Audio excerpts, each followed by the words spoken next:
Good morning, everybody, and welcome to my channel. I'm Jennifer. This is A Country Life. Just a moment. Yes, very cute, very cute. Maria's just showing me all her little hand sanitizer. You know, those little, let's see them. Can you get in here? All the cute little containers and keychains.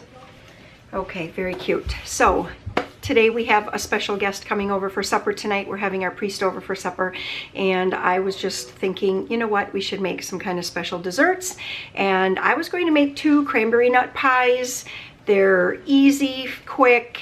And then Maria was like, are you gonna make a pumpkin pie maybe? Well, first she wanted like a cheesecake with the chocolate and the strawberries. I was like, I just can't do that. I don't have the strawberries. I'm not gonna make a graham cracker crust today if I'm already gonna be making regular pie crust. So she said, how about pumpkin? And I can do a pumpkin pie. So let's spin this down. I got you guys on the tripod today.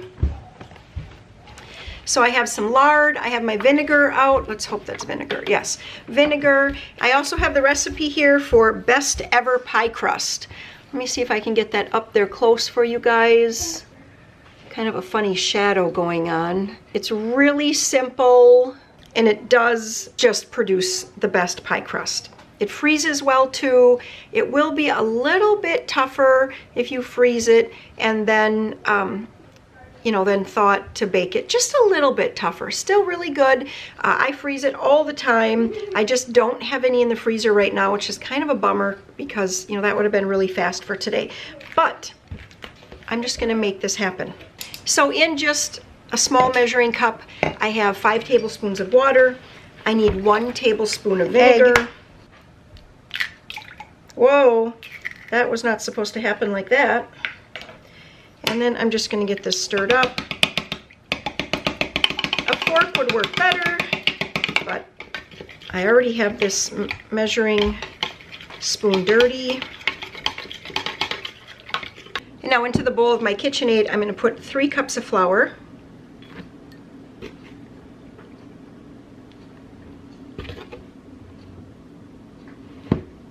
And a teaspoon of salt.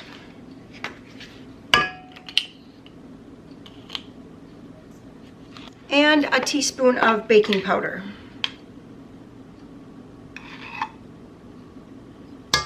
Just going to stir that up a little bit here.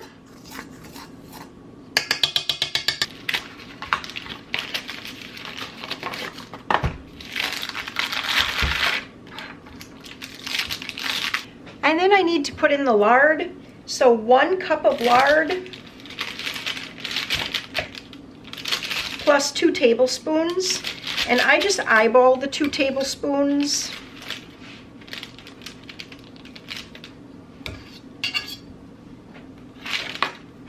I'm going to take this over to my KitchenAid and I'm going to pulse it. Don't just turn it on, you're going to have flour everywhere. I'm just going to pulse it a few times, and then it'll gradually break up and turn into little pea-sized crumbs. All right, that looks really good right there. It's mixed. It's in like little crumbs. Maybe some of it's more like breadcrumbs, some is like peas, but that's just what you want. Now I'm going to, with this on, turned on to number 1, I'm just going to drizzle in the liquid ingredients. And at that point, I don't want to over mix it. I just mix it until literally the liquid is just like soaked in. Okay, now I'm going to turn this out to a floured surface. I'm going to divide it up and start rolling it out.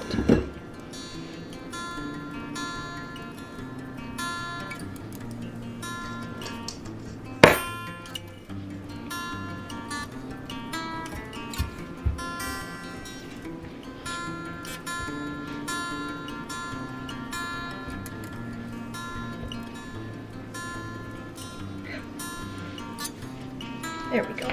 That's what I want.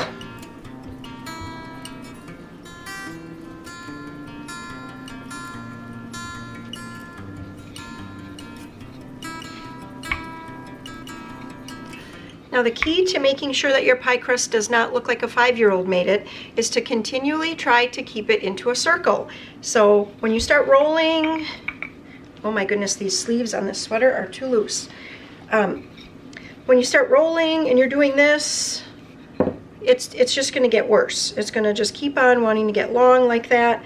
So it's really, really important to keep on patting that into a circle and rolling it and thinking circle, because it's going to be going into a circular pie plate.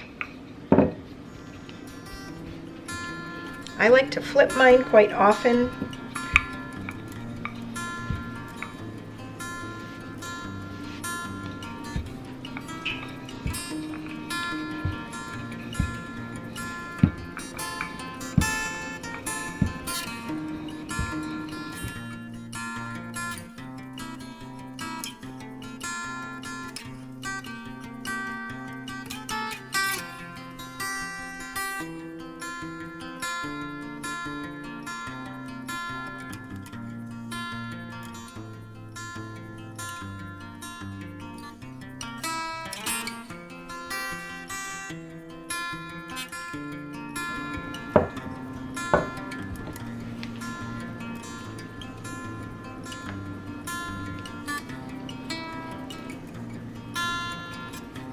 And just put that tip there. All right, I just looked up and my camera battery had died, so I just put the tip of the shape that I had made into the center of my pie plate, and I just stretch that out or unfold it. I guess I don't want to stretch it. Look at folding it twice. I already kind of tore it a little bit. And just kind of press it in, lifting the edges and pressing it into the corners of your pie plate. And now I'm just going to set this aside for right now. I'm not going to do anything more with it because I want to get the other pie crust rolled out, get all of this mess cleaned up, and then I'll start in on assembling the ingredients for each individual pie. Now this pie plate is a little bit larger. I'm going to do the pumpkin pie in here to make sure that it's deep enough for all of the filling. So I'm actually going to take a little bit more of this pie crust from my other lump. Just kind of work that together a little bit. Pie crust has a hard time sticking together unless you kind of wet it or really knead it, and I don't really want to knead it together right now. All right, let's see if we can make this turn into something pretty.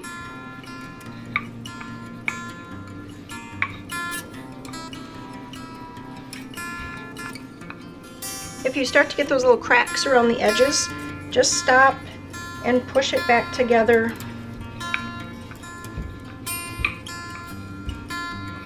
And never, ever, ever wear the black turtleneck sweater from Walmart while you're making pies. These sleeves just don't want to stay up.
Yeah, probably do the forked edges on here in just a minute.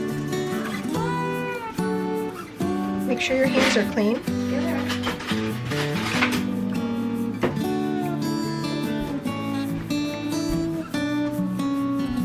So that one's pumpkin pie? This is going to be for pumpkin pie. Now Peter wants to do the forked edge on this one here, so I'm just going to just kind of turn.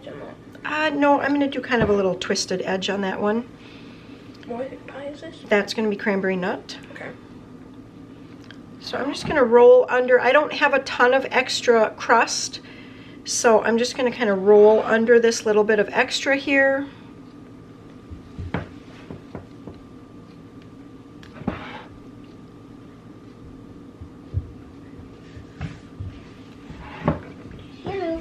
Hello. Yellow. Yellow. Yeah. Yellow. Yellow. Yellow. What you doing? You tell me what I'm doing. Making a pie. Can I help with the pumpkin? Well, Peter's going to fork this edge. Why don't you go find a can of pumpkin and a can of, you're not going to find it in the fridge, it's going to be in the pantry, and then a can of, so just a second here, Peter, right? So you're going to kind of, right?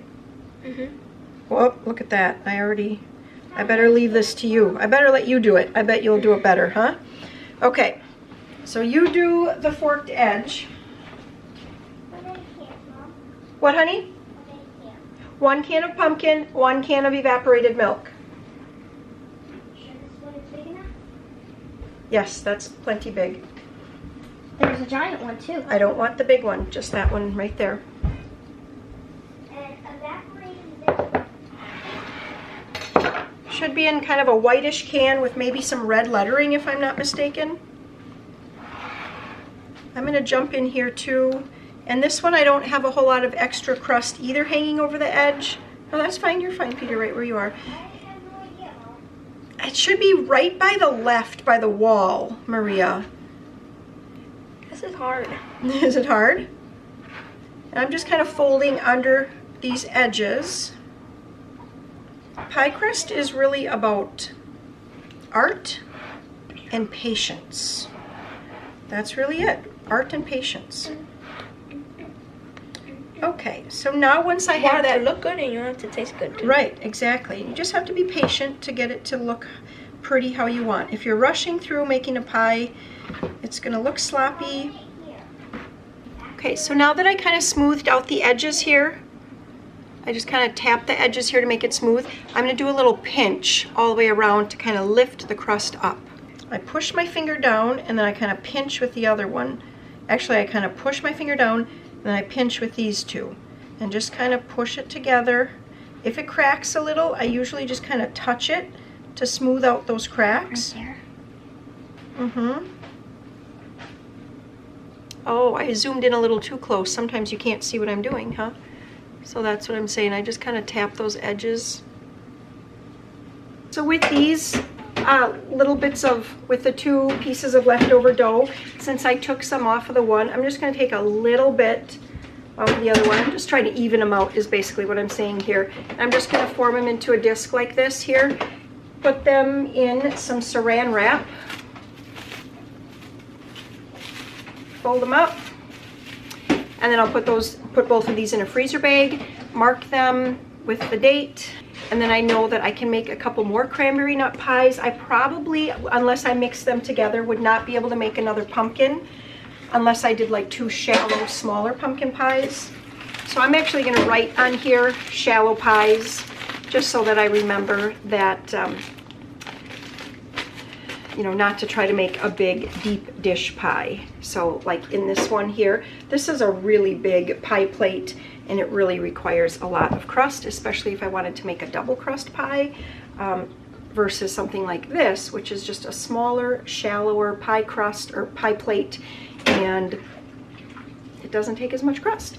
Okay, so my plans here, I thought I was going to be able to get 1 pie done to completion, but it's already 10 to 10, and Warren and I actually have a quick meeting in town dealing with some investment stuff. So anyway, we have to go and do that. We also are going to stop by and pick up the aprons because the aprons are done. So I'm stopping to pick those up so I can ship out tomorrow. Tomorrow is Tuesday. And then we also have to get birdseed because we don't want our birds to die. We've been feeding them all winter and now all of a sudden we're like, oh my gosh, we're out of birdseed. So we need to pick up a bag of birdseed as well. So I'm going to have to do these pies then when I get home, cycle them through the oven.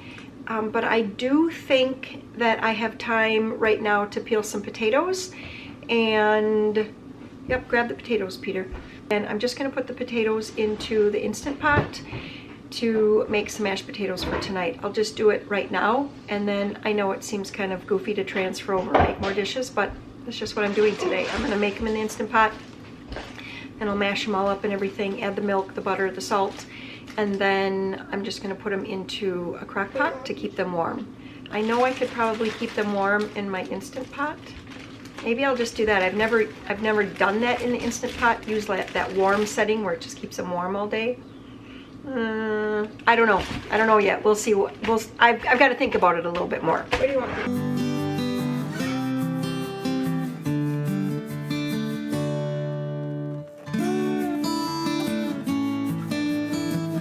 So for Instant Pot mashed potatoes, I just put a little bit of water in the bottom. That's probably a cup. And then I rinsed my potatoes and I'm just going to cut them into chunks.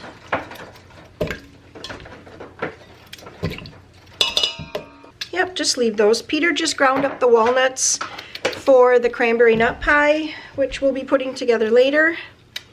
Yep, there they are. It's just nice to have that done, so when we do get home from our errands, I can just quick put together the pie and get it in the oven right away. Because a pumpkin pie takes about, it's about 45 minutes, correct? 15. An hour. Yeah, about an hour, because I believe it has to go for 15 minutes, if I'm not mistaken, at a higher temperature, and then about 40 minutes at a lower temperature. And then the cranberry nut pie has to also go for 45 minutes. And I'll have to see if no, they do not go at the same temperature, so I'll actually have to make those separately. But I don't have anything else that has to go in the oven. I was thinking of baking some bread today. I don't think that's going to happen. I'm going to put this on to high pressure for, we're going to go 8 minutes. Yeah. Well, Joe, going to play us a song there, Piano Man? Can you play one of your songs that Sylvia taught you? No. Warren and I got home now, and it's actually already 12:36. I'm gonna have one of these salads. So yesterday I went to visit my mom after church, and so I just stopped by Quick Trip to pick up a couple salads. I didn't know if she would have already had lunch or if I was gonna be there when she was having lunch. I wasn't really sure what exact time I was gonna get there. So anyway, I picked up 2 salads. I ate one of them there yesterday. She had already eaten lunch, so she didn't want one. So I brought this one home, put a little French dressing on it. I'm gonna put a little scoop of cottage cheese on it. That's gonna be my lunch today. Peter, while we were gone, he made ramen for him and Maria, but Joe didn't want that, so I have a leftover sandwich from Saturday, so Joe is gonna have that. And let me see what we have left for ramen. Plenty, so I'm sure Warren will have, he'll have ramen for lunch. And it smells so good. Did you already have ramen? Yeah. Oh, okay. But it still smells good? Uh-huh. It just smells good, doesn't it? All right, we just put the pumpkin pie in.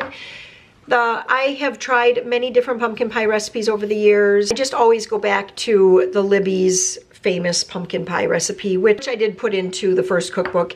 It is on page 57, called Libby's Famous Pumpkin Pie. All right, so that has to go in for 15 minutes, then turn the temperature down, and it goes for another 40 to 50 minutes. We're gonna get the cranberry nut pie going here. So Maria is gonna put 2 cups of cranberries. We're using frozen today, but you can use fresh, and I like to do 2 good heaping scoops. There you go. You want to put that one in? I need about a 1/2 cup of nuts. This is probably a little more than a 1/2 cup, but that's okay. Actually, why don't you pour it in here and we'll see. Oh, it's almost a whole cup. All right, well, don't use all of it then, okay? Still a plant. That's good. Yep, keep going. All right, that looks really good. Yep, you spread We'll just that. kind of spread that out a little bit. We're going to sprinkle on 1/3 cup of brown sugar. There you go. Sprinkle. Yep. And sometimes, sometimes you can just dump it, and then you can kind of just spread it out a little bit with your fingers. That works too.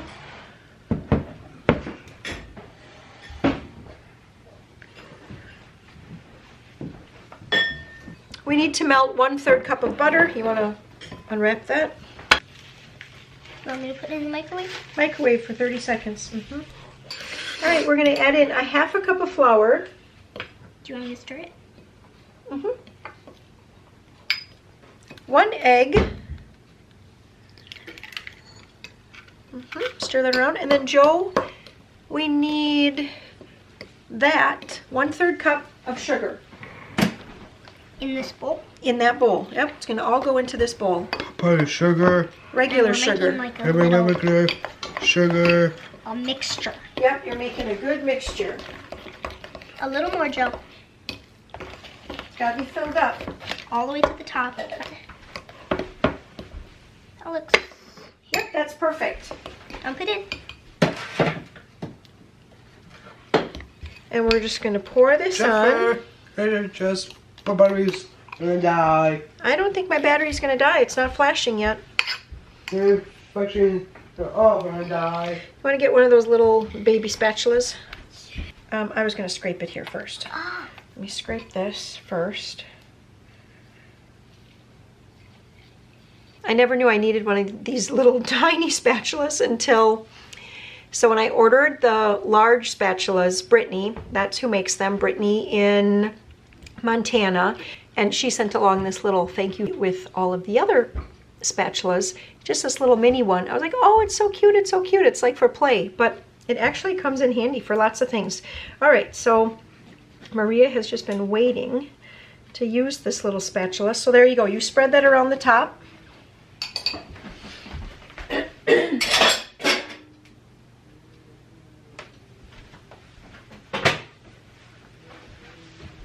Is this looking pretty good? Sometimes it like stuck to the cranberries and it kind of lifted the cranberries up a little.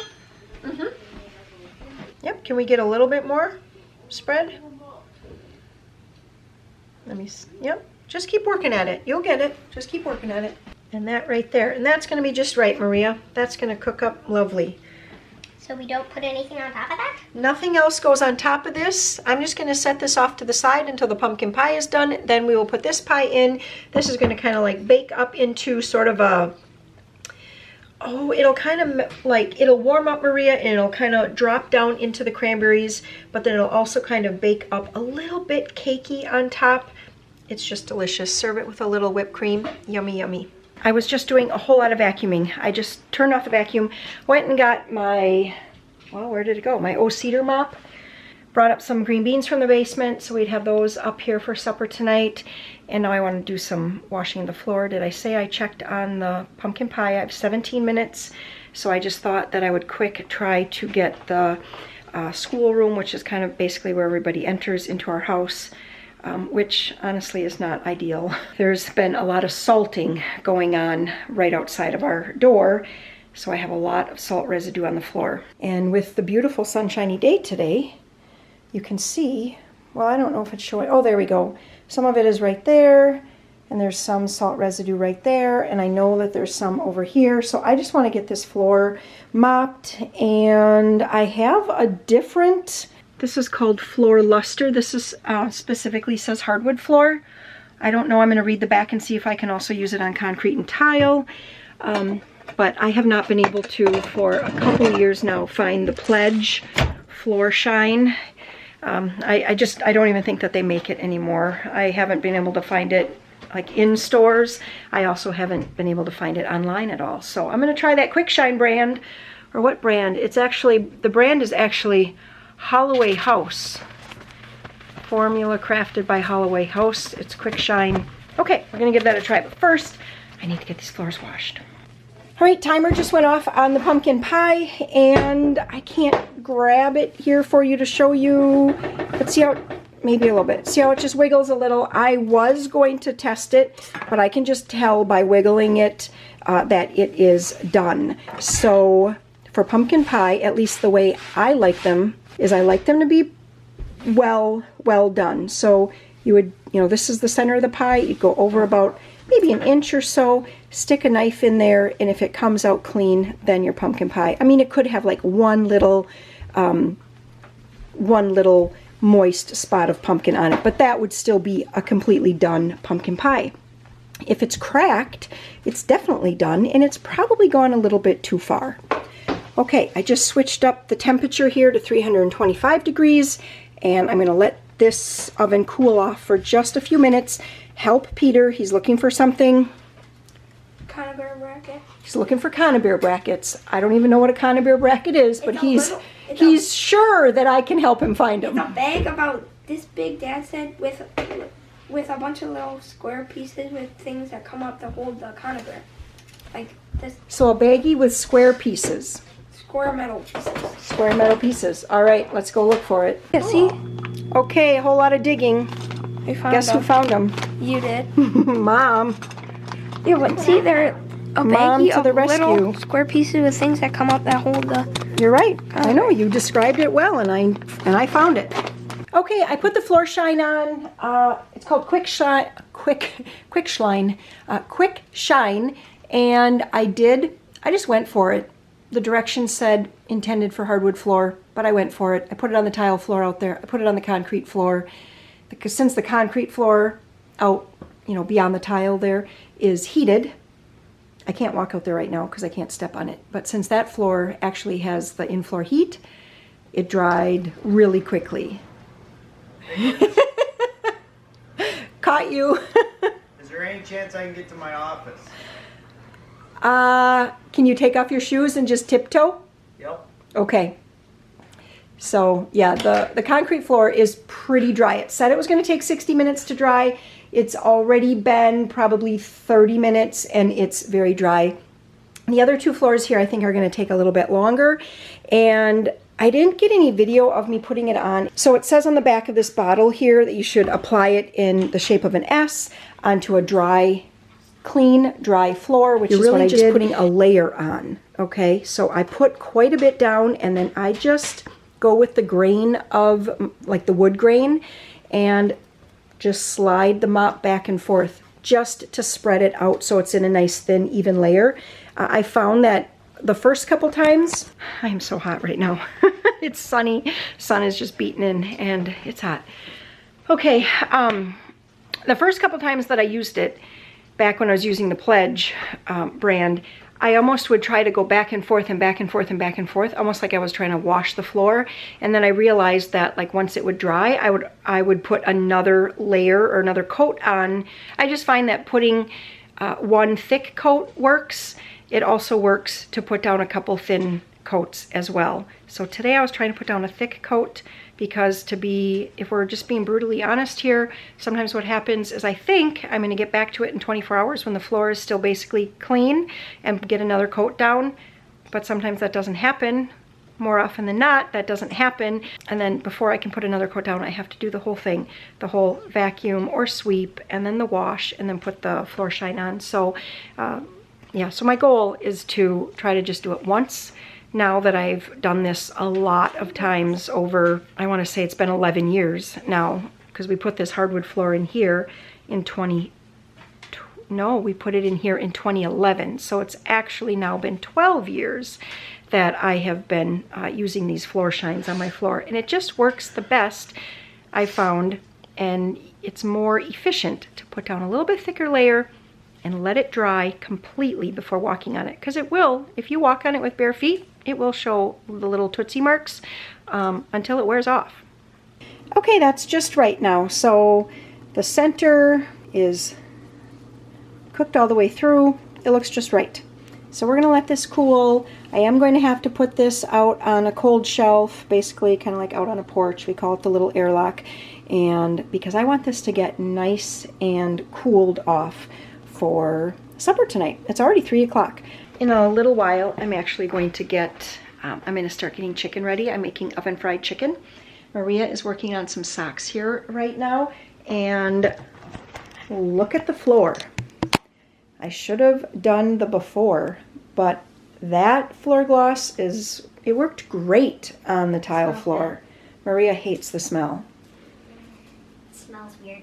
You think it smells weird? It might be the pine sol that you're smelling from washing, from when I first washed. I don't know, but I think it looks great. The only problem now is ready. Concrete floor.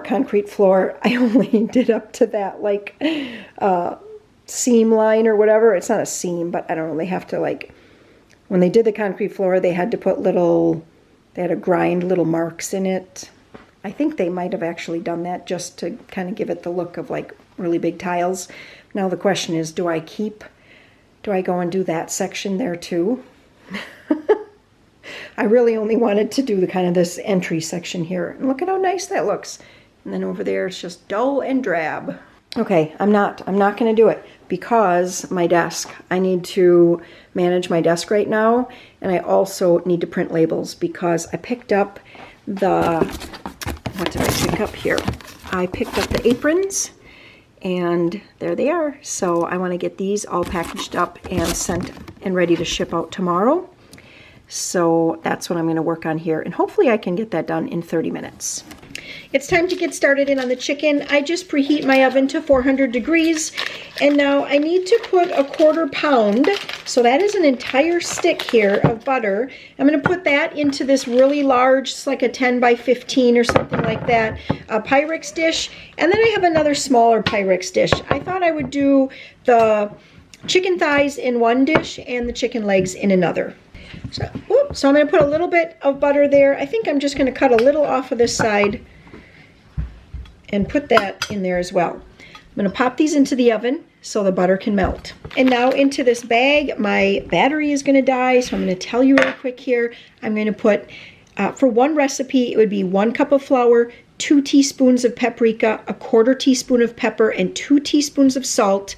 I'm probably going to do just a little bit more than that today because I do have a little extra chicken I have a little over 3 pounds of chicken.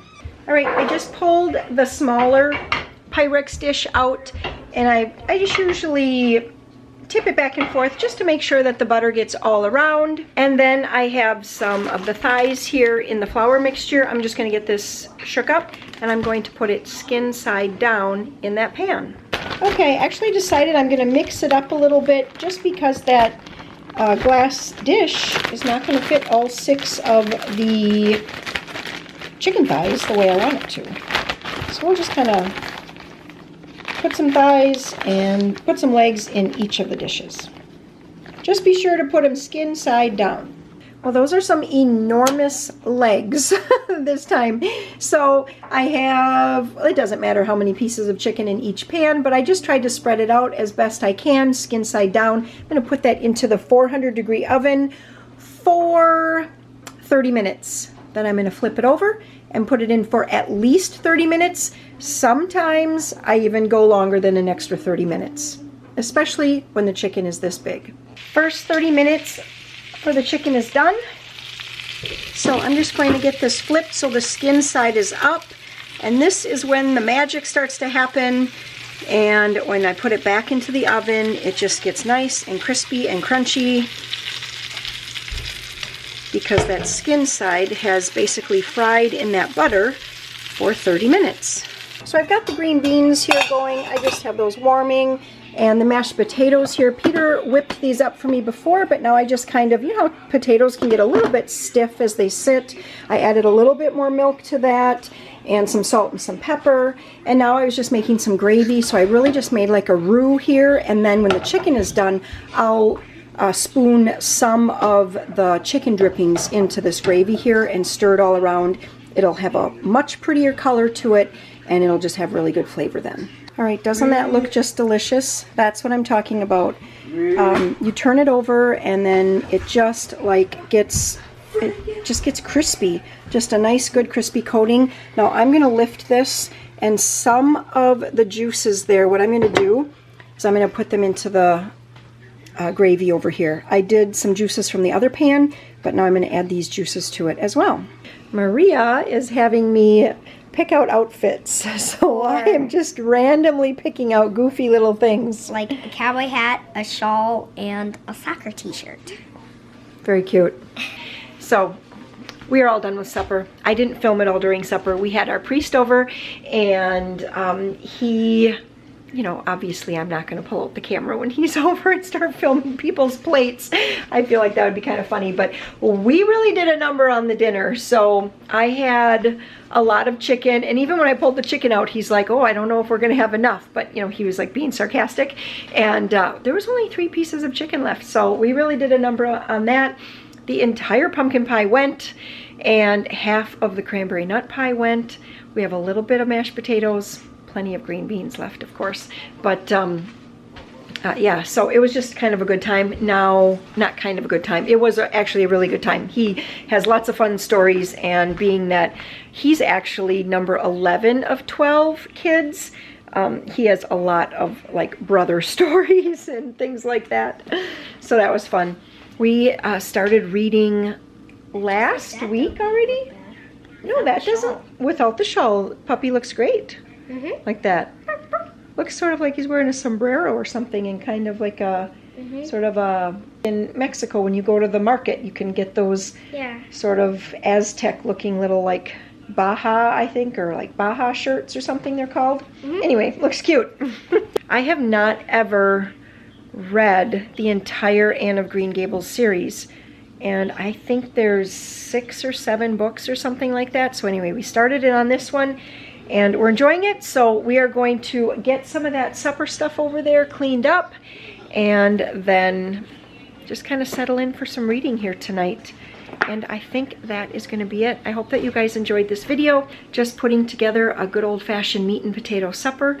And thank you all for being here and supporting my channel, and we'll see you guys in the next video. Bye!